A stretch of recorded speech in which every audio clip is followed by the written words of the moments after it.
예수님의 기도를 우린 다 마무리하고 이제 예수님이 붙잡히는 장면, 그 장면으로 우리는 이제 왔습니다. 여러분 다 알다시피 요한복음 18장, 19장은 만약에 이 본문이 없었다라고 한다면 지금까지 예수님이 하셨던 모든 이야기는 다 헛된 겁니다. 그러니까 18장과 19장이 있게 하기 위해서 구약의 모든 기록들이 있게 되는 것이고, 지금까지 예수님이 해오셨던 모든 사역과 그리고 전하셨던 말씀이 이 18장과 19장에서 클라이맥스를 이루고 나가게 됩니다. 고린도후서 5장 21절에 보면 이런 말씀이 있어요. 하나님이 죄를 알지도 못하신 자로 우리를 대신하여 죄를 삼으신 것은 우리로 하여금 그의 안에서 하나님의 의가 되게 하려 하심이니라 라고 얘기합니다. 이 말씀을 읽고 여러분 어떤 의미인지 이제 감이 오신 분이 있을 거예요. 아, 그렇구나. 18장과 19장에서는 예수님이 붙잡히시고 고문당하시고 죽으시는 장면이 나옵니다. 저는 처음에 예수님을 믿을 때 가장 헷갈렸던 게 바로 이런 내용 때문에 그랬어요. 아니, 능력 많으신 그분이 왜 죽으셔야 되는지가 도대체가 이해가 가지 않았어요. 여러분 한번 잘 생각해 보세요. 죽었다라고 하는 것은 말 그대로 능력이 없는 것 아니에요? 죽었다라고 하는 것은 아무런 힘이 없고 더 이상 우리가 기댈 만한 게 없는 것 아닙니까? 여러분 이 땅에 아무리 유명한 배우 그리고 돈이 많은 권력 있는 사람이라 할지라도 죽으면 잊혀지게 되는 거예요. 근데 예수님이 이 18장과 19장에선 철저히 죽음을 향하여서 달려갑니다. 그리고 여러분 그 죽음이 희한하게도 외부적인 사람들에서 기인하는 것이 아니라 예수님이 직접 죽음을 향하여서 뛰어 들어가십니다. 이게 우리를 당황스럽게 하는 거예요. 도대체 그분의 정체가 무엇인가? 가까이서 예수님을 바라보던 제자들도 헷갈렸지만 처음 믿음을 시작하고 기독교 신앙을 갖겠다고 다짐하는 저와 여러분들 속에서 헷갈리는 부분이 그런 부분이에요. 도대체 이 예수님은 왜 죽으셔야 되는가? 왜 붙잡히셔야 되는가? 왜 이렇게 붙잡히실 때는 힘없이 매갈이 없이 저렇게 끌려가시는가? 아무런 저항도 하지 않는가? 아무런 대꾸도 하지 않으시는가? 그리고 무기력하게 저렇게 죽으실 수 있는가? 이 18장과 19장에서는 철저하게 그 장면이 우리를 서글프게 하고 우리를 힘들게 합니다. 그러나 여러분 누차 말씀드리지만 구약의 모든 배경은 이 18장과 19장을 위해서 달려옵니다. 예수님의 사역도 마찬가지였죠. 내가 죽으러 왔노라. 내가 십자가를 지기 위해 왔노라. 예수님이 계속해서 제자들에게 암시적으로 이런 말씀했던 것은 그분이 이 땅에 오신 분명한 목적이 죽기 위하여 왔다라는 것을 말해주고 있다는 거죠. 자, 그 시작점, 이제 주님이 붙잡히시는 그 장면을 성경이 어떻게 기록해 가고 있는지 한번 천천히 살펴볼 필요가 있습니다. 그리고 이 의미는 도대체 우리 가운데 어떤 의미를 허락하는지를 분명히 우리 기독교 신앙 속에 확인하셔야 됩니다. 자, 먼저 여러분 18장 1절과 2절을 한번 보시기 바랍니다. 제자들과 함께 기도로 온 시내 건너편으로 나가시니 그곳에 동산이 있는데 제자들과 함께 들어가시니라. 그곳은 가끔 예수께서 제자들과 모이시는 곳이므로 예수를 파는 유다도 그곳을 알더라. 여러분 다 알다시피 지금 예수님과 유다는 함께하지 않고 있습니다. 가룟 유다는 성만찬, 그 마가의 다락방에서 성만찬에서 예수님이 이것은 내 피다, 그리고 이것은 내 살이다 라고 하면서 그 성만찬에 참여하려고 할 때에 이 가룟 유다는 그것을 받아 마시지 않습니다. 그냥 어두운 밤을 향하여 나가게 됩니다. 나갔다가 지금 이 밤중에 다시 예수에게 다가오는 거예요. 여러분 성만찬에 참여하지 않았다는 것은 예수님의 살과 피에 나는 상관이 없다는 의미를 두고 있습니다. 가룟 유다는 예수님 가까이서 제자의 모습을 보이려고 노력은 했지만 그의 행동은 그렇게 하려고 했지만 그의 진실한 마음에 예수 그리스도의 성만찬에, 즉 예수님께서 십자가에 못 박혀 죽으시고 살아나신 그 의미에 상관이 없는 자였기 때문에 결국에는 저주받은 자이고 결국에는 예수님과 상관없는 그런 길을 가는 사람입니다. 저와 여러분들도 마찬가지입니다. 우리 교회 가운데 40명, 50명이 신앙생활을 하고 있는데요. 예를 들자면은 목사님이 좋아서, 아니면 난 찬양이 좋아서, 아니면 나는 어떤 집사님이 좋아서, 어떤 권사님이 좋아서, 여러분 그런 내용으로 우리가 처음에 신앙생활을 할 수는 있습니다. 그러나 그것이 영원히 우리를 이끌어가는 그런 내용으로 여러분 작용하면 안 됩니다. 처음에 우리가 그렇게 시작했다 할지라도 철저하게 예수 그리스도의 십자가의 죽으심과 부활하심에 내가 참여하고 있다라고 하는 그런 과정으로 여러분 반드시 나가셔야 됩니다. 가룟 유다는 그것이 없었어요. 예수님을 쫓아다니면서 예수님 명성과 그분이 주시는 여러 가지 음식과 그의 인기를 누리면서 같이 가는 것은 재밌었지만 예수님이 왜 죽으셔야 되는지, 그리고 그분이 이 땅에 오신 참된 목적에 대해서는 진지하게 생각해 보지 않았어요. 그것을 믿지 않았어요. 저와 여러분들이 우리 마음속에 가장 중요하게 여기는 것은 사람이 좋아서도 아니고, 그리고 내 마음의 평안과 안식을 위함도 아니에요. 예수님이 여러분들을 위해서 살과 자기 몸을 찢으셔서 여러분을 살리신 그 이유 때문에 저와 여러분이 존재하고 있는 거예요. 가룟 유다는 그 성만찬 예수 그리스도의 살과 피에 참여하지 않습니다. 그리고 전혀 상관없는 밤으로 나가서 밤에 예수님을 잡으러, 은 30냥에 예수님을 팔아서 예수님을 잡으러 지금 그에게 찾아오게 됩니다. 그리고 희한하리만큼 예수님은 가룟 유다가 잘 알고 있는 이 예루살렘에 오기만 하면 매일매일 들리던 그 겟셋마네 동산에 마치 가룟 유다야 어서 와라, 내가 널 기다리고 있다 라고 하는 것처럼 지금 가룟 유다를 기다리고 있는 장면이 보여지게 됩니다. 자, 2절은 그래서 그걸 유도하는 거예요. 유다도 그것을 알더라. 그리고 4절 말씀을 보세요. 예수께서 그 당할 일을 다 아시고, 이 주도권이 누구에게 있는 거예요? 가룟 유다나 검과 몽치를 들고 있는 대제사장의 어떤 바리새인들의 군사력에 있는 게 아니라 예수님이 직접 그 바리새인과 대제사장들, 그 로마 병정들에게 지금 찾아가신 격이에요. 가룟 유다야, 내가 여기 있는 거 너 잘 알지 않느냐? 어서 와라, 나 잡아가라. 그리고 이제 그 때가 찼다라고 지금 보여주고 있는 거죠. 그래서 여러분 철저하게 예수님의 죽음은 바로 외부적인 요인에 의해서 예수님이 끌려가는 죽음이 아니라 예수님 스스로 이 죽음을 향하여서 달려가는 모습을 보이고 있다는 거죠. 여러분 이것이 왜 중요하죠? 여러분 예수님의 죽음은 그래서 여러분 저와 여러분들에 의해서 좌지우지 될 수 있는 게 아니라는 거예요. 힘과 권력에 의해서 좌지우지 되는 게 아니에요.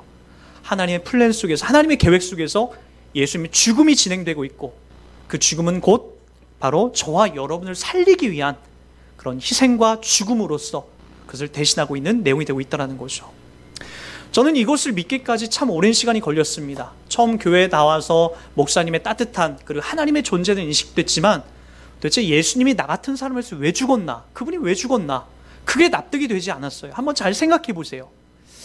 저 광활한 우주에서 나가서 지구를 보게 되면 그게 참 기적적이라고 하더라고요.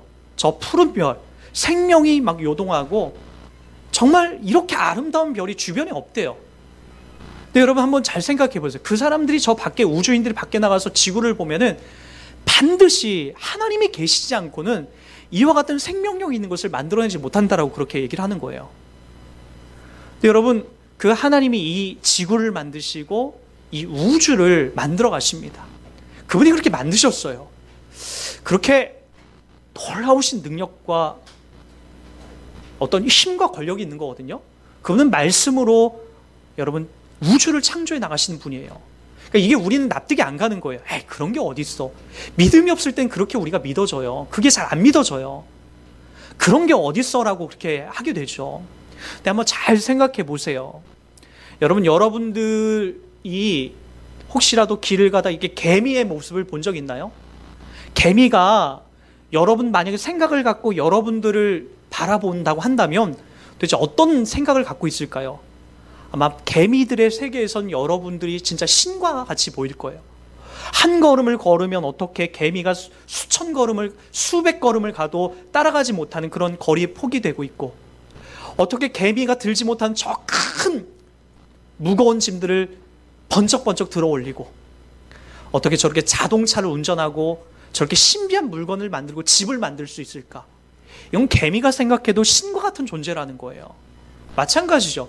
우리보다 더 초월해 계신 그 하나님은 능히 말로써, 그분이 갖고 있는 힘과 권력으로서, 모든 통치로서, 모든 사랑으로서 이 우주를 만들 수 있는 충분한 힘과 능력이 있으신 거예요. 우리가 그분을 인식하지 못해서 그런 거지, 그분은 그만한 능력과 힘과 권력과 그만한 사랑이 있으셔서 충분히 이 지구에 약동하는 생명을 만들어내시고, 그리고 그 하나님의 손길이 느껴지도록 우리들 가운데 매일매일 확인해 나갈 수 있는 힌트들을 주고 있다는 거죠.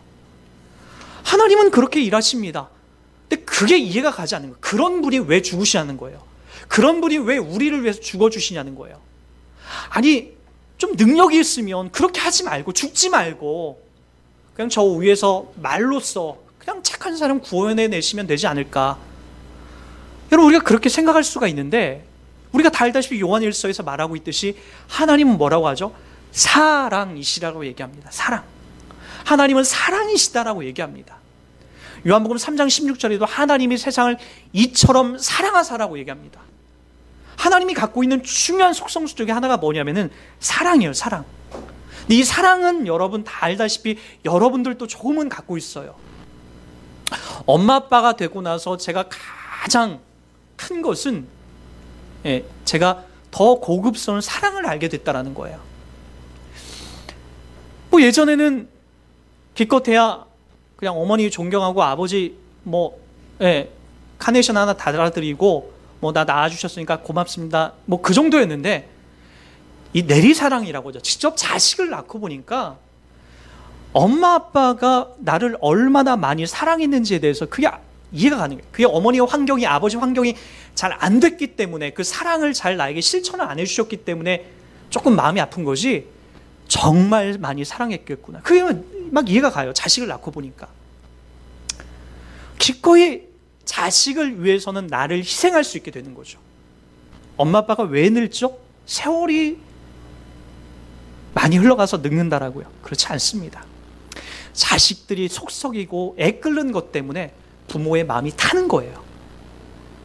안쓰러운 거예요. 환장하는 거예요. 자식들의 문제가 잘 안 풀릴 때마다 부모의 마음은 뒤집어집니다. 괴롭죠.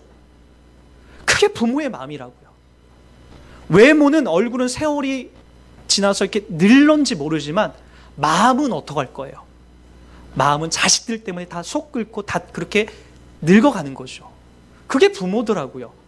그리고 그게 자식을 사랑하는 그 누가 말리지 못할 사랑이더라고요. 그걸 하나님이 여러분들에게 심어줬다라니까요. 그리고 하나님은 더 고귀하고 더 큰 사랑으로 우리를 상대해 주시는데, 그 상대함이 뭐냐면은 말로써 저 하늘에서 이렇게 명령하고, 말로써 그렇게 그냥 행동하지 않는, 말로써 보여주는 행동이 아니더라는 거예요. 제가 자식을 키우면서 요즘 가장 힘든 게 그거예요. 공부해라 라는 말을 함부로 못해요. 왜요? 내가 공부하는 모습을 안 보여주면 그 말이 잘 안 나오더라고요. 내가 열심히 공부하고 책 읽고 연구하는 모습을 보여주는 그 다음에 자식들에게도 야, 너도 공부해야지 라는 모습을 보여주는 거지, 나는 맨날 놀면서 TV 보면서 핸드폰 하면서 자식들에게 공부하라는 말 이거 쉽게 못 하겠더라고요. 왜요? 자식을 사랑하기 때문에 그런 거예요. 야, 이 녀석아, 술 끊어, 담배 끊어 라는 말 엄마 아빠가 먼저 끊지 않고는 그거 못 하는 거예요. 엄마 아빠가 먼저 끊고 그렇게 힘들게 끊는 이유가 뭐예요? 자식을 사랑하기 때문에. 그리고 자식들에게 내 말로서가 아니라 행동으로서 그것을 보여주려고 그렇게 해나가는 거죠. 하나님이 말로써 나 너 사랑한다 그렇게 하지 않으세요. 그분은 여러분의 인생에 뚫고 찾아오세요. 그분이 성육신하여서 우리의 인생에 찾아오신다라니까요. 그래서 여러분 외롭죠. 그리고 여러분 억울한 일 많이 당하죠. 아프죠. 속상하죠. 여러분 괴롭죠. 그거 우리 인생에서 다 느끼고 있는 것 아니에요? 지금 저와 여러분들이 당하는 인생의 그 모든 면목들을 보세요. 즐거운 일보다는 괴로운 일들이 훨씬 많을걸요. 예수님이 이 땅에 오셨을 때에 즐거운 일이 많으셨을까요? 괴로운 일들이 많으셨을까요? 어떻게 보면 시간의 제약을 받고 있는 우리네 인생은 다 그렇게 괴롭고 힘든 일들이 우리가 펼쳐지는 거예요. 주님도 이 땅에 오셔서 그렇게 억울하고 괴롭고 안 풀리고 속상한 일들이 얼마나 많았는데요. 이제 조금만 우리가 이 본문을 읽어나가다 보면 어떤 일이 생기는지 아세요? 자기를 믿고 따라왔던 제자들, 내가 당신을 위해서 목숨까지 바치겠습니다라고 하는 제자들에게까지 배신을 당합니다. 그게 예수님의 인생이었더라고요. 여러분, 그런 인생을 담아내는 게 저와 여러분들의 인생이에요. 어떻게 보면 우리 인생은 다 그렇게 흘러가는 거예요. 예수님이 그거 이 땅에 오셔서 끌어안고 가세요. 너 괴로운 일 있구나. 너 속상한 일 있구나. 너 억울한 일 있구나. 너 눈물 흘릴 일들이 이렇게 많구나. 그거 저 위에서 쳐다보시고 어떡하지 저거? 야, 내가 너 사랑한다 정도로 얘기하지 않으시고 그분은 사랑하시기 때문에 우리 육신을 뚫고 이 땅에 오셔서 그분이 앞서 그 길을 가시더라는 거예요. 말로써 사랑하는 것이 아니라 말로만 사랑한다라고 얘기하지 않고 그분이 손수 와서 이 땅에서 배신도 당하시고 억울한 일도 당하시고 고통도 당하시면서 바로 그 사랑의 모습, 우리를 얼마나 사랑하는지 그 사랑의 길을 가시더라는 거예요. 그게 예수죠. 그리고 거기에 머무르지 않으세요. 어떻게 하시죠? 죽으신다라니까요. 십자가에서 못 박혀 죽으세요. 여러분, 이제 며칠 뒤면 3월 1일 3.1절이 됩니다. 그 3.1절만 되면 저는 제가 읽었던 한 문구 중에 그 문구가 잊혀지지가 않아요. 1932년 4월 29일 상해에서 있었던 일이죠. 윤봉길, 우리 의사라고 하죠. 네, 진짜 의사는 아니고 우리나라를 위해서 정말 자기 목숨을 버렸기 때문에 의사 칭호를 받는 거죠. 윤봉길 의사요. 몇 살인지 아십니까? 이 당시 나이가? 우리 여기 청년들 가장 어린 나이가 지금 우리 기쁨이 그러니까 기쁨이가 지금 27살인가요? 6살이에요? 한 살 더 좀 죄송해요. 26살이죠. 그러니까 윤봉길의 나이가 25살이었어요. 25살 우리 민족이 일본한테 나라를 뺏긴 것이 너무나 한이 돼서 직접 그 상해에서 있었던 일본인들의 어떤 큰 원래 행사에 자기가 직접 도시락 그 폭탄을 만들어서 그들을 처치하고자 그 계획을 세웁니다. 근데 마지막에 이제 윤봉길 의사가 만났던 사람이 누구냐면 김구예요. 김구. 예, 우리 초대 임시정부의 대표죠. 김구 선생님을 딱 만납니다. 근데 김구 선생님하고 마지막 대화가 이렇게 얘기가 됩니다. 그러니까 김구 선생님이 이게 글을 남겼던 거예요. 윤봉길은 자기 시계를 꺼내주면서 이 시계는 어제 선서식 후에 6원을 주고 산 시계입니다. 김구 시계는 선생님은 2원짜리 시계이니 저하고 좀 바꿉시다. 제 시계는 앞으로 1시간밖에 쓸 데가 없으니까요. 라고 하면서 어제 내가 6원 주고 산 이 고급 시계를 김구 선생이 갖고 있는 2원짜리 시계하고 바꾸자라고 제안합니다. 그러고 나서 했던 이야기가 뭐죠? 예, 저의 시계는 이제 1시간밖에 남지 않았습니다. 그 말은 뭐예요? 1시간 뒤에 저는 이제 붙잡혀서 이제 그곳 자리에서 난 죽기로 작정이 돼 있습니다. 이게 그 당시에 25살짜리 우리나라를 위해서 이 민족의 해방을 위해서 싸웠던 윤봉길 의사가 단면했던 내용이 됩니다. 여러분, 사랑하게 되면, 우리 민족을 사랑하게 되면 자기 목숨이 아깝지가 않은 거예요. 기꺼이 1시간 뒤에 내가 죽을 각오가 돼 있다는 것은 이 민족을 위해서 내가 뭔가 해야 되겠다, 이 민족을 사랑한다라고 하는 그런 간절한 마음 때문에 그런 거죠. 사랑하게 되면 기꺼이 자기 목숨을 내어주게 되는 거예요. 예수님도 그러셨다니까요. 저와 여러분들을 살릴 수만 있다면, 사랑한다면, 사랑하기에 기꺼이 내가 십자가에서 내 목숨을 내어놓는다. 그게 사랑이 갖고 있는 힘이에요. 사랑이 갖고 있는 힘. 저와 여러분들 내면 속에 이 사랑이 있게 되면 기꺼이 누군가를 위해서 희생하게 됩니다. 여러분, 우리 교회에서도 마찬가지죠. 의무감이 아니라, 어떤 뭘 하면 복 받는 게 아니라 진짜 주님을 사랑하게 되면 내가 누군가를 위해서 희생하고 싶은 마음이 드는 거예요. 이 교회를 위해서 내가 헌신하고 싶은 마음이 드는 거예요. 사랑하게 되면 기꺼이 그렇게 해도 아깝지가 않고, 사랑하게 되면 기꺼이 그렇게 해도 내가 억울하지가 않게 되는 거예요. 사랑이 갖고 있는 신비한 힘인데, 그 사랑의 가장 큰 속성이 누구냐면은 바로 하나님이라는 거죠. 우리 구주 예수님이라는 거죠. 그분이 그걸 가지고 이 땅에 내려오세요. 그리고 기꺼이 우리를 살릴 수만 있다면 그렇게 죽어주시죠. 그리고 이분은 끝까지 우리 편을 드십니다. 자, 조금만 더 보도록 할까요? 4절과 5절입니다. 예수께서 그 당할 일을 다 아시고 나아가 이르시되 너희가 누구를 찾느냐?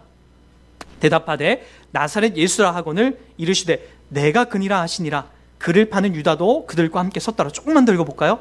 예수께서 그들에게 내가 그니라 하실 때에 그들이 물러가서 땅에 엎드러지는지라. 예수님의 실존 앞에서 검과 몽치를 가져왔던 한 600명의 군사들이 지금 찾아왔을 거예요.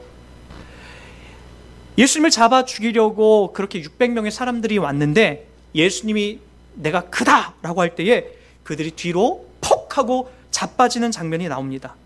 이게 6절에 나오죠. 예수께서 그들에게 내가 그니라 하실 때 그들이 물러가서 땅에 엎드려지는지라.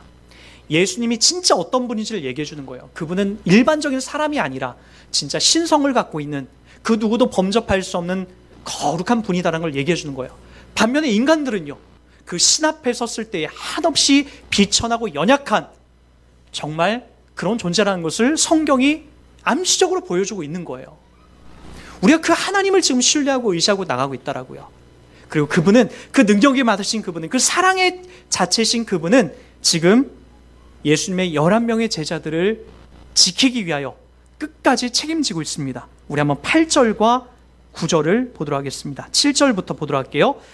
이에 다시 누구를 찾느냐 물으신데 그들이 말하되 나사렛 예수라 하거늘 예수께서 대답하시되 너희에게 내가 그니라 하였으니 나를 찾거든 이 사람들이 가는 것은 용납하라 하시니 이는 아버지께서 내게 주신 자 중에서 하나도 잃지 아니하였사옵나이다 하신 말씀을 응하게 하려 함이라. 여러분, 여기에서도 예수님이 지금 하시는 게 뭐예요? 예수님의 11명의 제자들은 내버려둬라. 니네들이 나를 잡으러 왔다면 내 제자들은 내버려둬라. 그들을 자유롭게 해줘라 라고 얘기합니다. 그리고 나서 오늘 성경에서 하신 말씀이 그거죠. 아버지께서 내게 주신 자 중에서 하나도 잃지 않게 한다.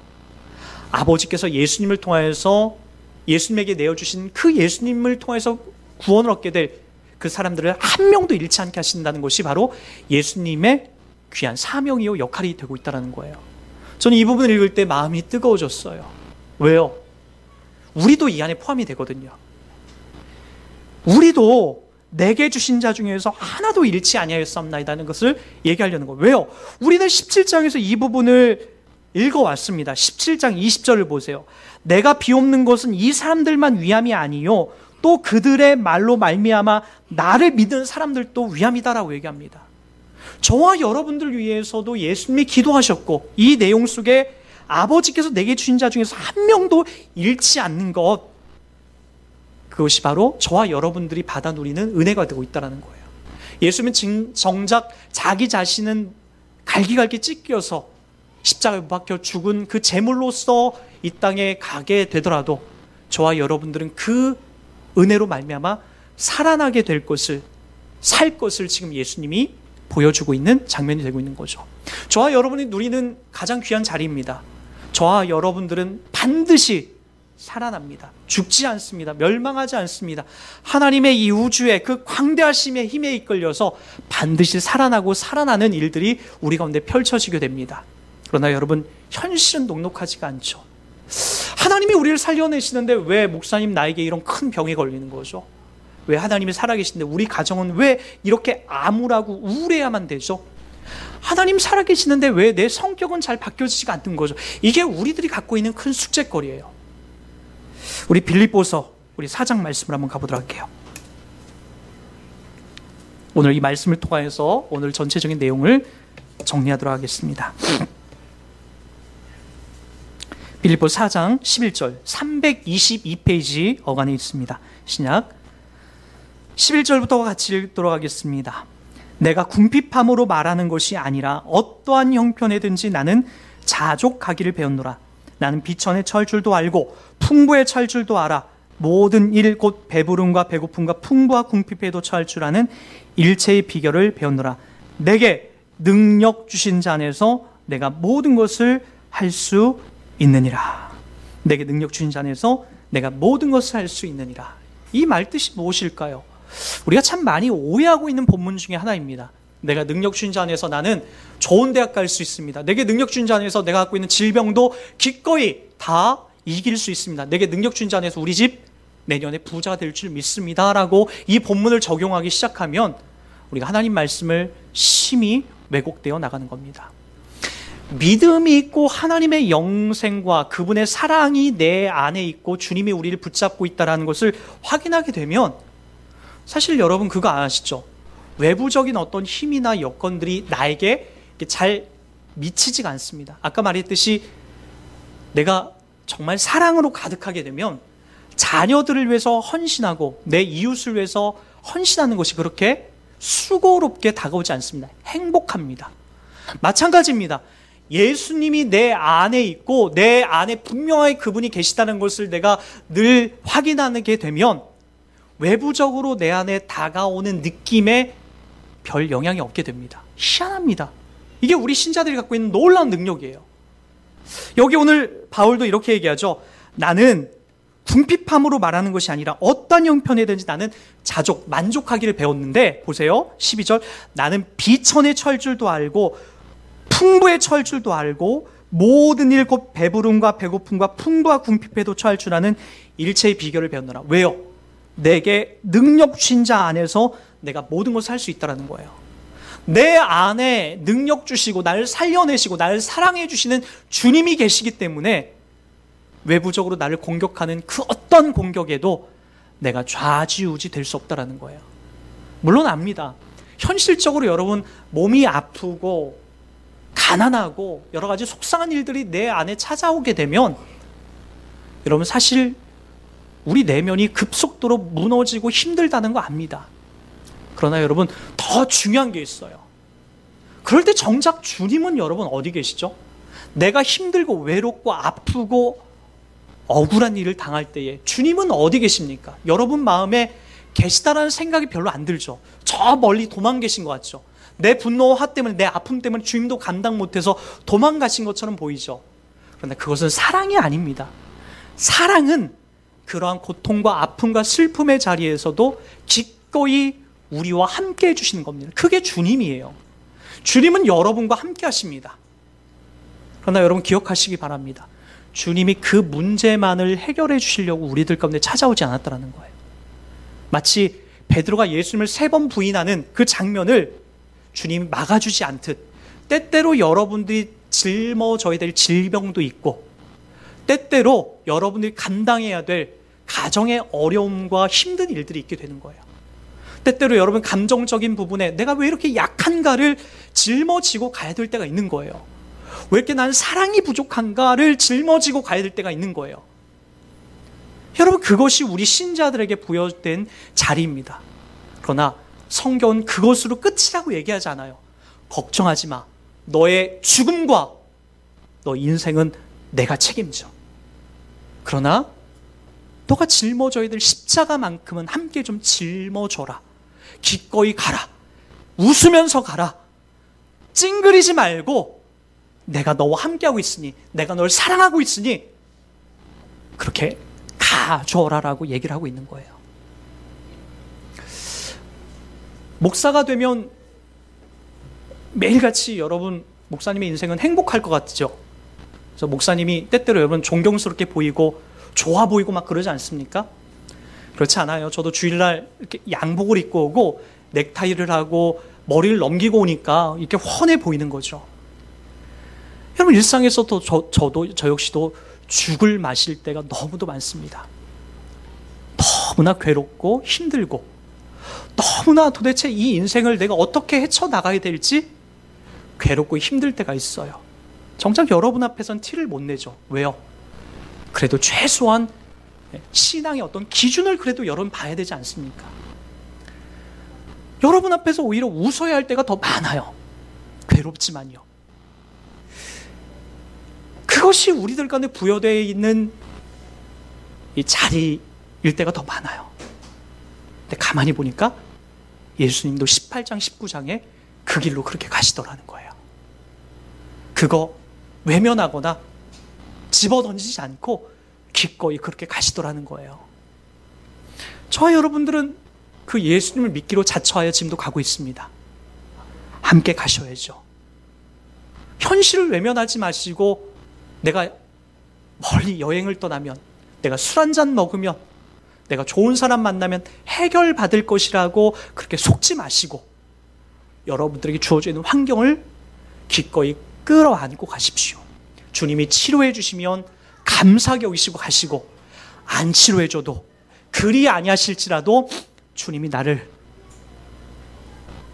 아시고 사랑하시게 그 길을 기꺼이 달려가 주시기 바랍니다. 가족의 문제 때문에 힘들죠. 친구들과 이웃의 문제 때문에 너무나 괴롭죠. 여러분에게 있는 하나님의 사랑은 여러분을 놓지 않고 있습니다. 포기하지 않습니다. 여러분이 당하는 현실과 아픔의 고통의 문제가 하나님의 사랑을 절대로 이기지 못합니다. 당당하게 가주십시오. 끌어안고 가주십시오. 웃으면서 가주십시오.